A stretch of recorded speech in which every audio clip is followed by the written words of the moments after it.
कामचोर देवरानी। एक बार की बात है, सुषमा अपने पूरे परिवार के साथ खुशी खुशी मोहन नगर में रहती थी। उसकी दो बहुएं थी, पल्लवी और शिवानी। एक दिन दोनों बहुएं रसोई में काम कर रही होती है कि तभी उनकी सास सुषमा उन्हें बुलाती है। अरे बहू, जरा इधर तो आना। शिवानी, जरा जाकर देखना सासू माँ क्या कह रही है। दीदी आप ही देख लो ना जाकर, आपको भी तो सुनाई दे रहा है।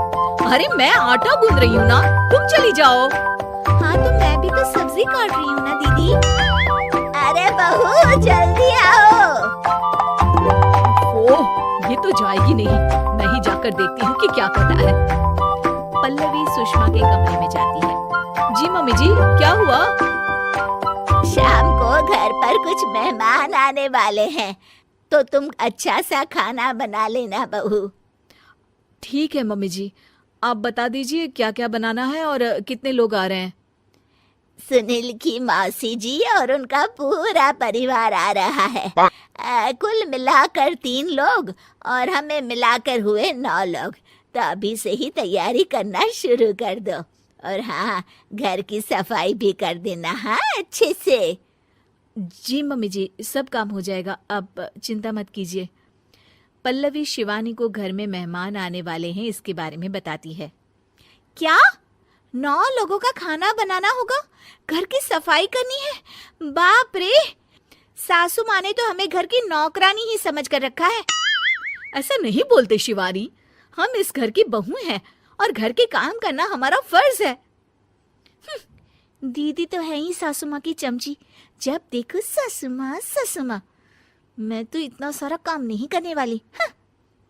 शिवानी कपड़े लेकर गमला साफ कर रही होती है और चक्कर आने का नाटक करने लगती है। मेरा सर चकरा रहा है। तभी वहां पल्लवी और सासू माँ जाते हैं। अरे बहू, क्या हो गया तुम्हें? मम्मी जी, बहुत तेज सर में दर्द हो रहा है। तुम एक काम करो शिवानी, आराम कर लो। नहीं नहीं दीदी, घर में मेहमान आने वाले हैं, मुझे आपकी मदद करनी चाहिए। अरे कोई बात नहीं शिवानी, तुम आराम कर लो, मैं सब काम कर लूंगी। ठीक है दीदी, अगर आप इतना कह रही हैं तो आराम कर लेती हूँ। शिवानी आराम से अपने कमरे में मैगजीन पढ़ रही होती है। इसे कहते हैं आराम की जिंदगी। इतना सारा काम। चलो, सारा काम खत्म हो गया, शिवानी को देख आती हूँ। शिवानी अपने कमरे में ईयरफोन में गाने सुनते सुनते सो जाती है और उसके साइड में मैगजीन भी रखी होती है। पल्लवी वहां आ जाती है और वो सब देखती है। ओहो, तो मतलब सब काम चोरी का बहाना था। अभी बताती हूँ इसको। घर का सारा काम मुझे करना पड़ा और ये महारानी यहाँ मैगजीन पढ़ रही है, गाने सुन रही है। पल्लवी रसोई से एक प्लेट और चम्मच लेकर आती है और शिवानी को थाली बजाकर उठाने लगती है। शिवानी अचानक से उठती है। उठ गई महारानी, गाने भी सुन लिए, मैगजीन भी पढ़ ली। तुम तो बहुत बड़ी झूठी निकली शिवानी। तुमने सर दर्द का बहाना बनाया ताकि काम करने से बच सको। हाँ बनाया बहाना, तो क्या करती, इतने सारे काम करती। मुझे कोई शौक नहीं है चापलूसी का। क्या चापलूसी? तुम्हें लगता है कि मैं सारे काम चापलूसी के लिए कर रही हूँ? और नहीं तो क्या। तभी वहां सासू माँ आ जाती हैं। अरे बहू, वो लोग बस आने ही वाले हैं, तुम तैयारियां कर लो। जी सासू माँ, तुझे तो मैं बाद में देखती हूँ। सब खाना खाने बैठते हैं और खाना शुरू करते हैं। तभी सुनील की मौसी बोलती है। वाह भाई वाह, खाना तो बहुत ही अच्छा बना है सुषमा जी, एक एक चीज में क्या स्वाद है। ये सुनकर शिवानी मुंह बना लेती है।